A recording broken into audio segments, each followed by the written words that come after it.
안녕하세요. 승리하는 가족 여러분. 오늘은 다니엘서 4장 19절에서 27절 말씀입니다. 다니엘서 14번째 강좌로 그 꿈을 해석한 다니엘이라는 제목의 말씀입니다. 승리하는 삶은 말씀 중심 예배 중심의 성경 전문 교사를 양성하기 위해서 만들어진 성경 공부 교재입니다. 2016년 8월 저희들은 다니엘서 1장에서 6장까지의 말씀을 보고 있으며 승리하는 삶은 발행이신 박효일 목사님의 구석사로 조망한 성경 연속 강해집 다니엘서 1권을 통해서 편집이 되어 있습니다. 저희들이 다니엘서 전체 구조를 통해서 다니엘서가 우리에게 무슨 교훈을 주는지 연속 강해 설교의 가장 좋은 점은 바로 이 말씀의 흐름에 우리가 몸을 맡긴다는 거예요. 이것은 유대인의 교훈하고도 어느 정도 연관이 있습니다. 이 얘기는 무슨 얘기냐면 우리가 성경에 대해서 얘기를 할 때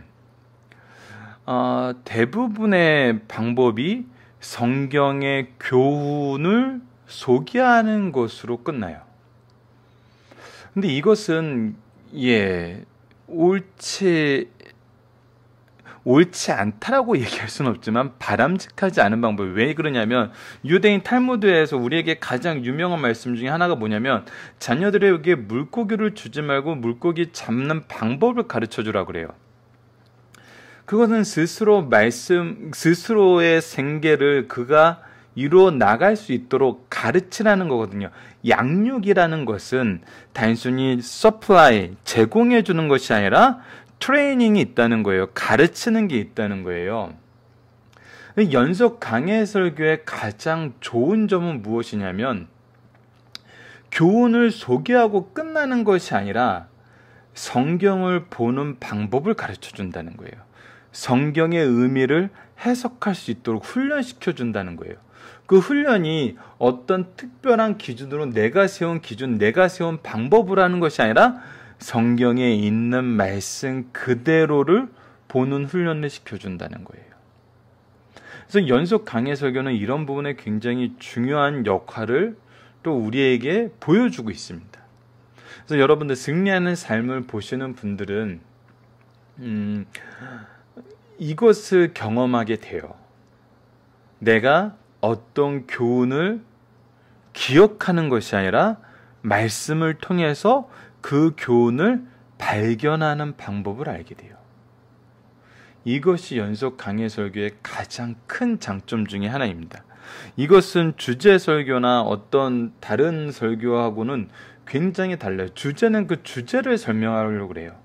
그래서 말씀보다는 그 주제를 설명하는데 더 많은 내용을 할애하는 것이 사실입니다. 하지만 강해 설교는 특히 연속 강해 설교는 말씀을 하나하나 보는 훈련을 시켜요. 그래서 말씀에 집중하게 해요. 그래서 박효일 목사님이 목회하셨을 때 보면은 설교 원고가 정말 16페이지 정도 되는 설교 원고가 A4 용지로는 9페이지에서 10페이지 되는 설교 원고가 주보에다 실렸었어요. 그리고 사람들이 되게 그 말씀 프린트된 거에 집중을 많이 해요. 그래서 설교자가 조금 처음에 오시는 분들이나 이것이 익숙하지 않은 분들은 이것에 어려움을 느낄 수 있어요. 근데 굉장히 유용한 게 무엇이냐면 저희 승리하는 삶에서도 중요하게 여기는 말씀 중에 하나가 바로 베레아 사람들에 대한 교훈이죠. 잠시 읽어드릴까요? 사도행전 17장 11절을 보면 베레아에 있는 사람들은 데살로니가에 있는 사람들보다 더 너그러워서 간절한 마음으로 말씀을 받고 이것이 그러한가 하여 날마다 성경을 상고함으로. 바로 이것이 그러한가 하여 날마다 성경을 상고할 수 있도록 인도를 해주는 방식이 성경 연속 강해 설교이고 바로 그 성경 연속 강해 설교집이 그러한 것을 할 수 있는 틀을 제공해줘요. 그래서 설교 말씀을 듣고 일주일 동안 이 설교 원고를 주부에 실려 있으니까 보라 그래요. 그래서 그런지 확인하라 그래요. 그래서 말씀의 흐름을 계속 따라가다 보면은 그것이 확인이 되고 계속 무릎을 치게 된다는 거예요. 옳지 그렇지 옳지 그렇지 하나님 말씀은 그렇지. 제가 개인적인 얘기를 오늘 말씀이 좀 짧기 때문에 개인적인 얘기를 한 가지 더 한다면은 박율 목사님의 책을 편집하고 설교 원고를 항상 정리하면서 승리하는 삶을 만들게 된 계기가 어떻게 보면 그거였어요. 일주일에 요즘에는 최근에 이제 은퇴하시기 직전에는 한 편을 하셨고, 은퇴하시기 전에는 일주일에 2편의 설교를 하셨어요. 새벽 예배 때 한 가지 설교를 하시고, 2부, 3부 예배 때 동일한 설교로 또 한 가지 설교를 하시고, 그래서 새벽 예배와 2부, 3부가 연결되어 있는 2편의 설교였어요. 하여간 주번은 이렇게 2부, 3부 중심으로 만들어지다 보니까 2부, 3부 원고만 이렇게 나가는 거예요. 근데 저 같은 경우는 이 책 편집을 하니까 일부 원고도 이미 제가 원고 작업을 해서 드리고 제가 가지고 있는 상태죠. 그러면은 다른 사람들은 1부 예배 원고를 듣고 2부, 3부 예배를 들어도 그 연결성에 대해서는 깊이 있게 들어가지 못해요. 물론 목사님도 시간의 제한과 환경의 제한과 또 일부 설교를 안 들었던 사람들 때문에 본문 그 2부, 3부 설교에 오히려 포커스를 맞춰서 설교를 하시죠. 근데 저 같은 경우는 그걸 경험하는 거예요. 1부에서 얘기했던 그 말씀과 2, 3부에서 얘기했던 그 다음 말씀이 너무나 짜임새 있게 연결이 되는 거예요. 단순히 1부 설교하고만 연결된 게 아니라 지난주 말씀하고도 너무나 짜임새 있게 연결이 되는 거예요. 그래서 그 안에서 반복적인 교훈을 우리에게 주고 있는 거예요. 하나님이 강조하는 부분이 연속 강해 설교를 듣다 보니까 드러나게 되는 거예요. 그래서 우리가 이 다니엘서를 볼 때도 먼저 하나님께서 조성해 놓으신 환경, 하나님과의 관계, 그리고 하나님께서 이끄신 결과, 이거를 통해서 우리가 어제는 무엇을 봤냐면 어떤 하나님을 소개하고 있는가를 봤어요. 그리고 우리가 이 내용을 토대로 이번 주 말씀을 통해서 위크 스터디에서 어느 부분을 우리가 묵상하고 있냐면 하나님은 느부갓네살을 통해서 무엇을 보여주시는가를 우리가 묵상하고 있어요. 하나님이 어떤 분이신가, 하나님의 통치의 주권과 범위와 능력이 어떠한가를 다니엘의 목소리가 아니라 느부갓네살을 통해서 선언하세요. 이것이 하나님의 능력이라는 거예요. 하나님은 그의 종들의 입술을 통해서만 고백하게 하지 않으세요. 세상 그 누구라도 하나님을 고백할 수밖에 없도록 만드신다는 거예요. 자, 이런 관점에서 우리가 이번 주 말씀을 상고하고 있고, 오늘 말씀에서는 그것에 들어가서 좀 더 디테일하게 무엇을 볼 수 있냐면 하나님의 뜻을 선포하는 다니엘, 하나님의 꿈을 해석하는 다니엘의 모습을 통해서 세상 주권자와 성도의 관계예요. 오늘 부분에서 분명히 드러난 것은 이 세상 주권자인 느부갓네살은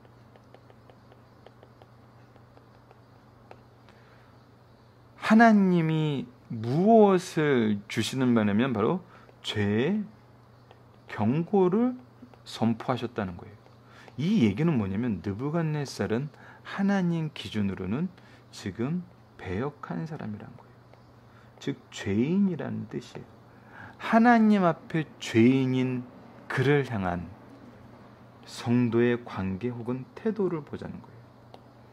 이거는 사회적으로 의미하는 바가 굉장히 큽니다. 현대 민주주의 사회에서는 종교도 어느 정도로 이익 집단화되고 있는 것이 사실이에요. 이거는 뭐 이렇게 잘했다 잘못했다가 아니에요. 예, 민주주의에서는 어떤 집단은 이익 집단화 되게 돼 있어요. 그게 사회가 가지는 시스템적인 부분이에요. 특히 교회 연합체의 모습을 띌 때, 교회가 개별의 모습을 띌 때도 그 지역 사회에서 일정 부분 이익 집단적인 모습을 보여요. 이거는 다니엘이 바벨론의 이름을 쓴 거랑 비슷해요. 왜냐하면 세상 주권자들이 교회를 이익 집단화 시켜요. 선거 때 잘 드러나죠. 뭐를 위해서 와요? 표심을 얻기 위해서 교회로 와요. 이것은 그들의 이익을 대변해 줄 테니까 나를 찍어달라는, 이거는 이게 성경적인 교회로 보는 것이 아니라 사회의 이익 집단으로서 대우를 하는 거예요. 그래서 이것은 사회 시스템적으로 우리가 원치 않아도 이런 형태를 띌 수밖에 없어요. 근데 우리가 다니엘서를 통해서 보자는 것은 무엇이냐면, 오늘 말씀을 통해서 보자는 것은 자이건 타이건 이익 집단에 되었을 때, 자이건 타이건 바벨론에서 정치인으로 생활할 때 그가 보여주는 태도가 어떠하였냐는 거예요. 무엇이 성경적인 것이었고 하나님의 복음을 전하는데 어떠한 모습이 가장 성경적인 모습이냐는 거예요. 이게 가장 타당하다, 가장 합리적이다, 가장 효과적이다, 이런 것 보지 말자고요. 무엇이 가장 성경적인가를 보자는 거예요. 성경적인 게 가장 효과적이에요. 왜? 하나님이 일하시는 방법이기 때문에. 느부갓네살을 통해서 이미 하나님의 능력과 공의와 그 통치의 범위는 이미 선언이 되었어요. 우리가 믿고 나아가는 것은 하나님의 방법이 가장 좋은 방법이다라는 이 믿음을 가지고 무엇이 하나님의 방법이냐는 것을 오늘 말씀은 그러한 부분도 우리에게 보여주고 있어요. 그래서 그 부분을 우리가 같이 한번 보는 시간을 갖도록 하겠습니다. 그 꿈을 해석한 다니엘서 4장 19절로 27절 말씀입니다. 자, 벨드사랴는 유람한 다니엘이 한동안 놀라며 마음에 번민한지라. 자, 이게 굉장히 첫 번째 태도이거든요. 다니엘의 첫 번째 태도. 이 꿈을 통해서 다니엘은 놀라며 번민해요. 자, 놀라며 번민한다는 것은 무엇이냐면 바로 느부갓네살의 입장에서 생각한다는 거예요.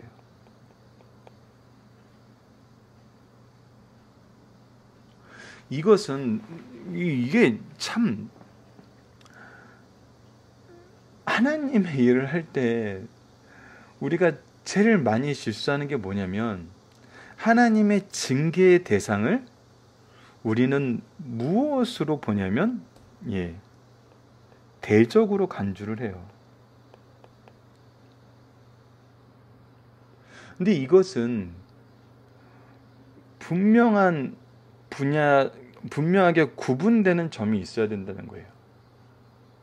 여러분들, 이 다른 선지서에서 이스라엘 민족의 선지자들이 이스라엘을 침공한 왕들에게 하나님의 심판이 선언되었을 때 다니엘처럼 놀라며 번민하지 않았어요.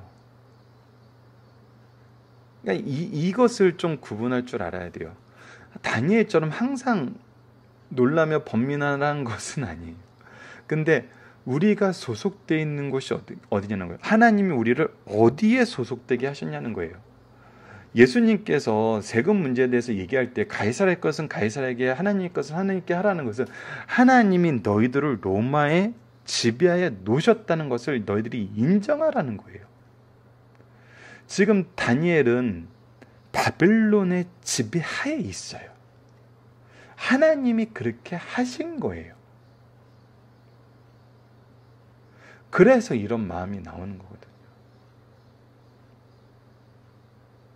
근데 우리가 현대사에서 이익 집단화돼서 한국은 이익 집단이라는 것이 이해의 충돌이 생겼을 때 상대방을 대적으로 두는 것이 굉장히 강해요. 이것이 좀 서구 민주주의 사회랑 좀 다른 부분이라고 분명히 사회 경제학자들에게, 정치학자들에게 많이 지적을 받는 부분이에요. 세계적인 석학들도 많이 얘기하는 게. 왜냐면 한국은 무조건 편가르기를 한다는 거예요. 근데 의견의 차이가 이견의 차이지 그들이 에너미가 되는 건 아니거든요. 적이 되는 건 아니거든요. 그래서 이 다니엘의 그 입장을 보면은 그가 지금 현재 누구의 입장에서 생각을 하냐면 느부갓네살 입장에서 생각해요. 왜? 그가 그의 신하이기 때문에. 그래서 하나님이 느부갓네살 하나님의 통치 안에서 정말 하나님의 세상 다스리는 질서 안에 있다 보면 우리가 무엇을 경험하게 되냐면 세상 질서를 따르는 것과 하나님의 질서를 따르는 것이 항상 상충되고 항상 다툼이 되는 건 아닌 걸 알아요. 하나님의 법을 직접적으로 대항하려는 이 3장의 사건이나 6장의 사건, 3장의 우상을 신상에게 절하라는 사건이나 왕의 다른 신들에게는 기도하지 말라는 이런 하나님의 법에 직접적으로 접촉되는 법이 아닌 이상은 하나님께서 충돌되게 하지 않으신다는 거예요. 그래서 이 부분이 첫 번째입니다. 다니엘이 세상 주권자를 대하는 태도, 놀라며 번민했다는 것은 그의 입장에서 했다는 거예요. 그때 왕이 뭐라고 했냐? 왕이 그에게 말하여 이르되 벨드사살아 너는 이 꿈과 그 해석으로 말미암아 번민할 것이 아니니라. 두렵고 이것이 왕에게 좋지 않은 얘기인 걸 지금 느부갓네살이 알아요. 그래서 다니엘에게 요청하고 있어요. 이걸로 번민하지 말고 있는 그대로 대답하라. 그래서 이 느부갓네살의 입장을 보면은 이것이 나에게 나쁜 것이더라도 내가 받아들이고 그 뜻을 알기 원한다는 거예요. 이것이 참 2장과 4장에서 나타나 있는 지혜로운 주권자의 모습이에요. 우리에게 이런 주권자가 참 하나님을 믿지 않더라도 이런 주권자가 있어야 되는데 참. 우선 계속 말씀을 보도록 하겠습니다.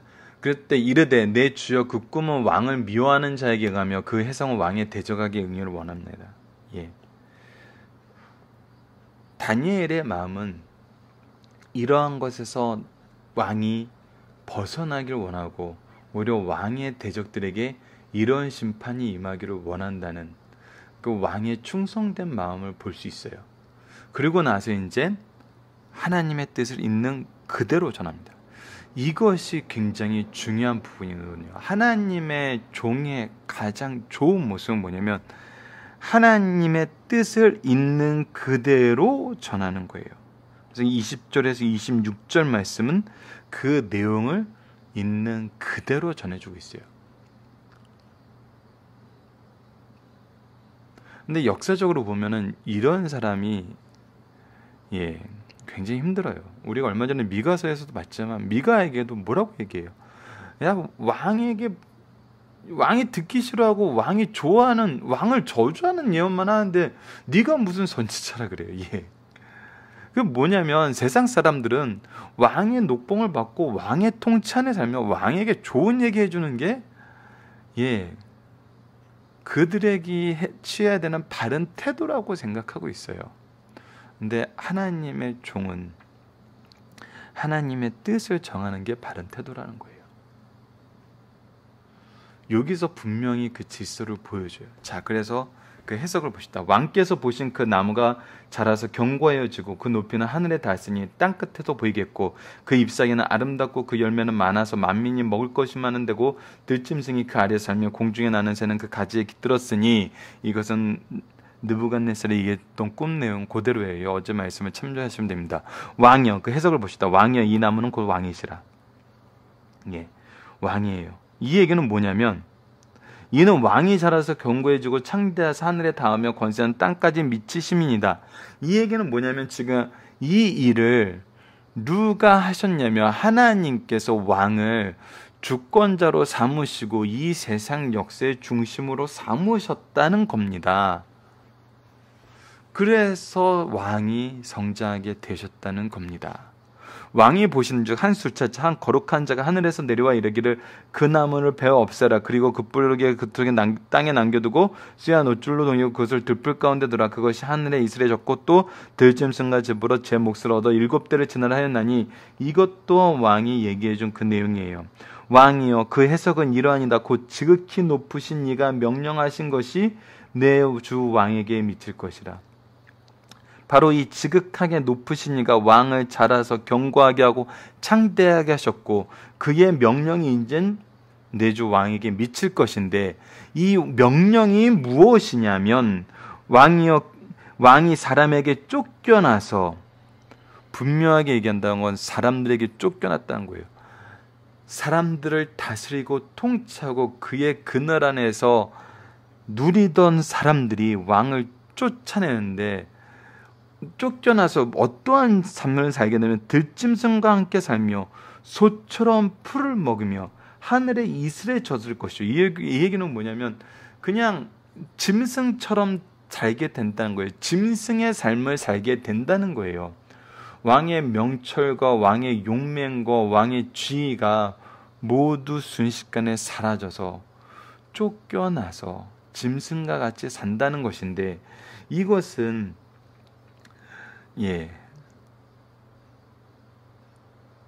인간으로서는 이해할 수 없고 생각할 수 없는 모습이에요. 근데 이것이 얼마나 가냐면, 이와 같은 일이 7대를 지낼 것이라. 자, 7대라는 것에 대해서는 여러 가지 해석이 있어요. 바벨론에서는 주로 때라는 표현을 쓸 때 year, 해를 썼다 그래요. 그래서 7년으로 보는 경향이 굉장히 많아요. 하지만 이것은 몰라요. 7개월일 수도 있고 7주일 수도 있어요. 혹은 뭐 7일일 수도 있겠죠. 이것은 알 수가 없어요. 근데 일정 기간이 차야 된다는 거예요.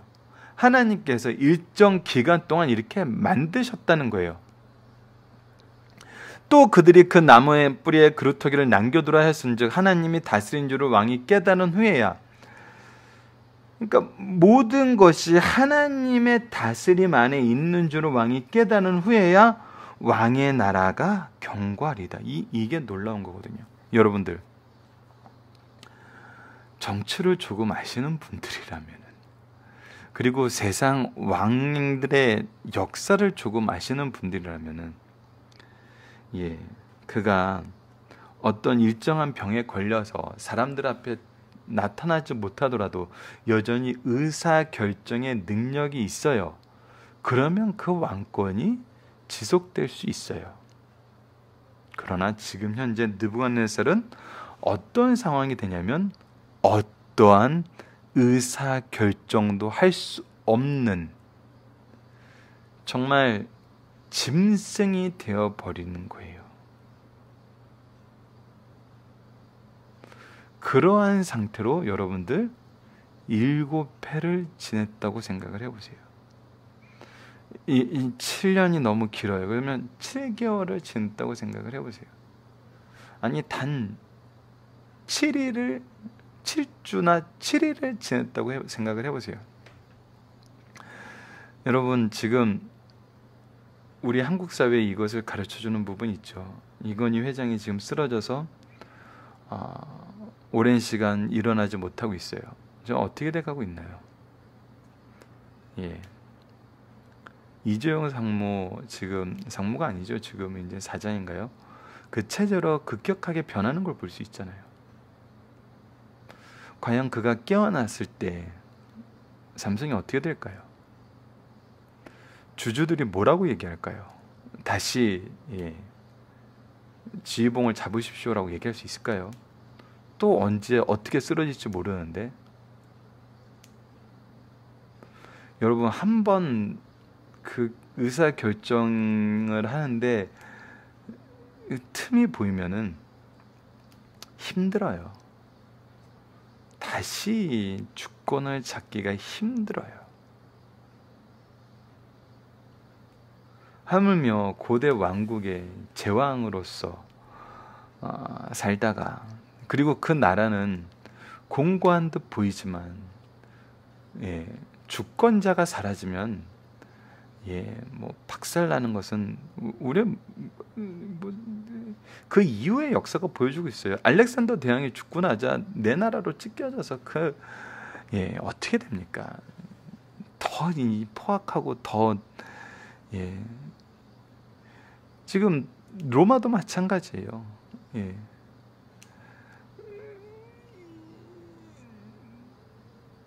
동서 제국으로 갈라지고 나서 얼마나 또 우리가 유명한 그 일화 브루투스 너마저 이 얘기를 하고 그 이후의 나라의 갈라짐을 보면은 세상 나라가 주권자가 의사 결정권을 잃은 다음에 그 나라가 견고해진 경우는 찾아보기 힘들어요. 근데 무엇을 얘기하냐면 견고해진다고 얘기하고 있어요. 그리고 우리가 이 이후의 말씀을 보면 알겠지만 더 든든히 서요. 이거는 있을 수 없는 일이에요.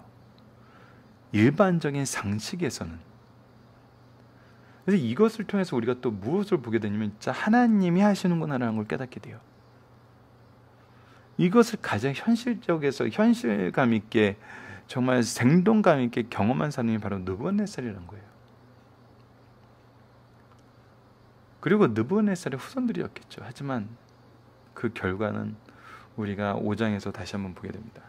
그리고 나서 이제 다니엘의 태도가 다시 한번 나옵니다. 다니엘의 태도는 여기서 19절에서 처음에 나오고 19절에서 두 가지 면으로 나오고 바로 이제 세 가지 면에서 나옵니다. 그런즉 왕이여 내가 아뢰는 것을 받으시고 왕이여 이것은 하나님의 명령으로서 하나님의 뜻으로서 신실하고 반드시 이루어집니다. 그러나 제가 아뢰는 것을 실천해 주십시오. 그러면은 이것이 바로 하나님의 뜻이고 왕이 평안하고 혹시 장구하게 되는 이 심판을 이 하나님의 선언을 피할 수 있는 길이 됩니다. 라는 거예요. 자, 무엇을 얘기했나요? 자, 첫 번째는 공의를 행한다는 거예요. 공의를 행해야 된다고요. 왕의 첫 번째 덕목은 하나님께서 왕에게 주권을 주신 이유는 공의를 행한다는 거예요. 그를 통해서 죄를 사하라는 거예요. 공의는 누구의 뜻입니까? 하나님의 뜻이에요. 하나님의 방법으로 통치를 하는 거예요. 내 기준으로 통치하는 게 아니에요. 분명히 드러나요. 3장에서 마지막 부분에 하나님의 주권을 하나님에 대해서 선언하면서도 자기의 기준으로 얘기하는 느부갓네살이었어요. 그러나 하나님의 기준으로 공의를 행함으로 죄를 사하고 가난한 자를 긍휼히 여김으로 죄악을 사하소서라고 얘기해요.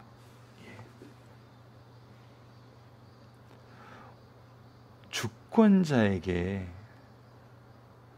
죄와 죄악은 하나님의 공의를 따르지 않는 것이 죄이고 죄악은 가난한 자를 긍휼히 여기지 않는 것이 죄악이에요.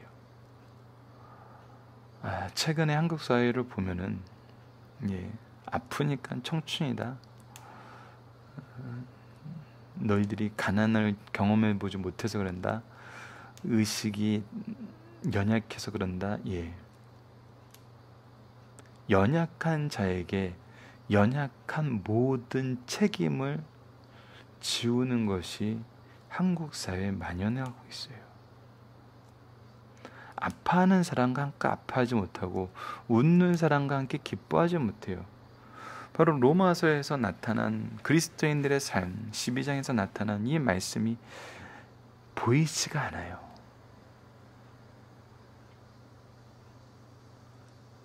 자식을 잃은 부모들의 얘기는 들으려고 하지 않고 시끄럽다 그래요. 이제 그만 얘기하라 그래요.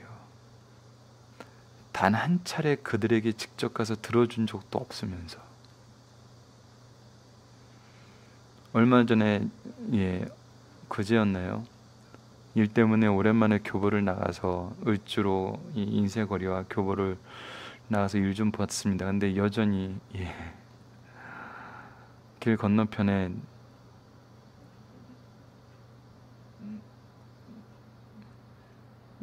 농성 해체하라는 데모를 하는 분들이 여전히 모여서 있더라고요.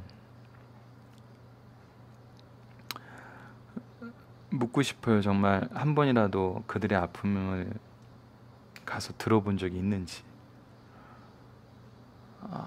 이 사회는 아픔을 듣지 않으려고 그러는 것 같아요. 가난한 자를 긍휼히 여긴다는 것은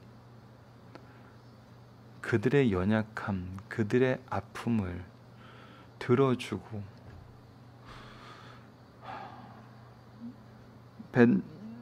다니엘은 느부갓네살의 마음에도 공감을 하고 그의 편에 있었는데, 그의 편에 있던 그가 왕에게 부탁하는 건 뭐냐면 가난한 자를 긍휼히 여기는 거라는 거예요. 하나님의 뜻을 기준으로 통치하시며 연약하고 가난한 자를 돌보라는 거예요. 이것은 하나님께서 세상 모든 통치자에게 주시는 명령이며 통치의 기준이에요. 여러분, 소선지서에서 타락한 종교 지도자들의 죄를 얘기할 때는 이 두 가지가 항상 나옵니다.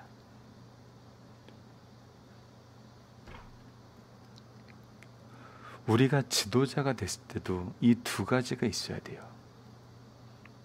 우리가 부모가 되었을 때도 이 두 가지가 있어야 돼요. 우리가 스승이 되었을 때도 이 두 가지가 있어야 돼요. 근데 경쟁사회에서는 이들을 도태시키고 이들을 착취하는 것을 당연시해요. 그것은 하나님의 방법은 아니라는 거예요. 하나님은 평균케 하시고 돌보게 하시고 구원케 하신다는 거예요. 이것을 실천하셔서 하나님의 심판에서 벗어나라는 거예요. 이 얘기는 느부갓네살이 이것을 모르고 있다는 거예요. 자, 본문 묵상하기를 보도록 하겠습니다. 이 부분에 대해서도 우리가 이미 잘 알고 있기 때문에 여러분들이 찾아보시면은 금방 발견할 수 있어요. 다니엘이 변명한 것을 보고 느부갓네살은 무엇을 요청하나? 있는 그대로 얘기하라 그래요.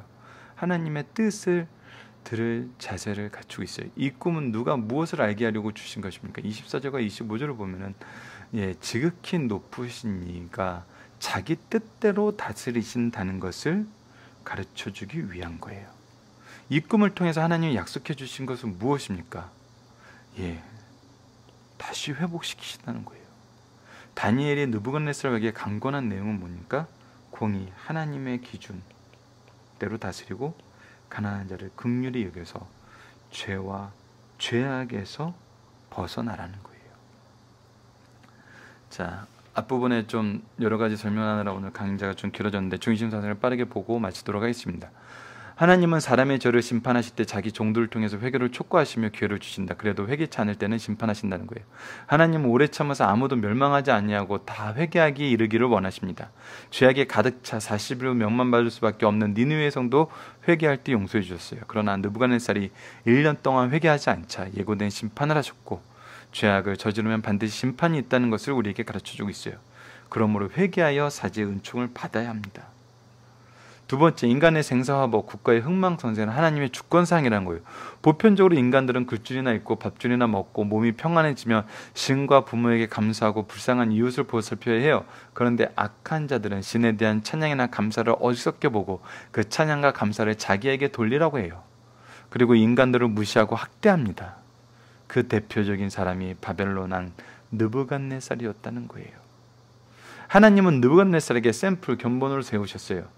즉 왕을 지구상의 가장 위대한 자로 세우셨다가 낮추어 짐승처럼 되게 하여 7대를 지나게 하시고 그 후에 다시 왕위로 회복시키셨어요. 이를 통해 인간의 생사화복과 국가의 생사화복은 누구에게 있다? 하나님께서 친히 주장하고 계시고 하나님의 직권임을, 하나님께 있음을 우리에게 가르쳐주고 있어요. 한 나라의 통치권자도 하나님이 세우신다는 거예요. 하나님 앞에서는 그 누구도 교만할 수 없어요. 하나님께서는 현재의 형편을 유지시킬 수도 있고 역전시킬 수도 있어요. 특히 한 나라의 왕이나 한 교회의 목사나 장로도 하나님께서 세우세요.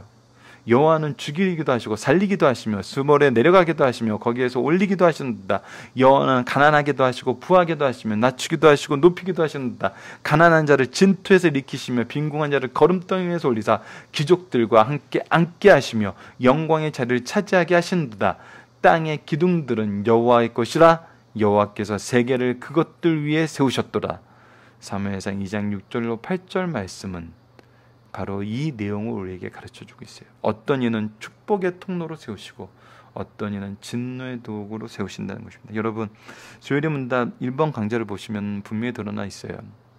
하나님의 뜻대로 사는 사람만 하나님께 영광을 돌리고 하나님 나라의 뜻대로 살지 않는 사람은 하나님의 영광을 돌리지 않는 사람이 아니에요. 모든 인류는, 모든 사람, 모든 자연은 하나님의 영광을 보여줘요. 하나님의 영광을 위해 쓰임을 받아요. 차이가 있다면은 하나님의 뜻을 따르는 사람들은 하나님의 뜻을 즐거워함으로 하나님의 영광을 드러내고 하나님의 뜻을 거부하는 자들은 하나님의 진노의 대상이 되어서 그의 공의를 드러내므로 하나님께 영광을 돌린다는 거예요. 그래서 모든 인류가 하나님의 영광을 위해서 사는 것은 변하지 않아요. 그 안에서 하나님과 기뻐하느냐 하나님의 심판이 대상이 되느냐만 다를 뿐이에요. 살펴보기 정답은 여러분들 카페를 통해서 확인해 주시고 적용의 문제입니다. 성도로서 국가의 리더가 됐을 때 주의하는 것은 무엇이며 우리가 국가의 리더를 세울 때 어떤 기준으로 세워야 하는지 나눠봅시다. 예. 하나님의 공의, 가난한 자, 돌봄, 이것이 죄와 죄악에서 벗어나는 길이에요. 이 두 가지를 우리가 기억해야 돼요. 그리고 우리가 누군가를 선출하는 이 민주주의 사회에서는 이 기준으로 볼 수 있어야 돼요. 저는 민주주의 틀이 굉장히 책임감이 많은 틀이라고 생각합니다. 왜? 내가 뽑은 지도자가 이 두 가지를 보이지 못했을 때 그 책임은 누구에게 있는 거예요? 예, 저에게도 있는 거예요. 우리가 뽑았기 때문에. 그럼 나는 투표 안 할래. 예, 우리가 외면했기 때문에 민주주의 사회에서는 우리에게 이 책임이 있습니다. 그렇기 때문에 더욱더 이 기준으로 우리가 볼 수 알아야 된다는 거예요. 자, 말씀을 기초로 기도하기를 통해서 마치겠습니다. 하나님, 우리에게 주신 사명에 따라 세상을 향하여 한 하나님의 심판을 선언해야 하며 회개를 촉구해야 함을 알고 있습니다. 그러나 때로는 두려움으로, 때로는 나태함으로 하나님의 뜻보다는 우리의 생각을 전할 때가 있음을 보게 됩니다. 다니엘처럼 애통하는 마음으로, 사랑하는 마음으로 하나님의 뜻을 전하게 하여 주시고 그들의 회개를 위해 기도하게 하여 주시고 구원에 동참한 자들과 함께 기뻐하며 아직 돌아오지 못한 자들을 위해서 함께 눈물을 흘릴 수 있는 성도가 되게 하여 주소서. 예수님 이름으로 기도드립니다. 아멘.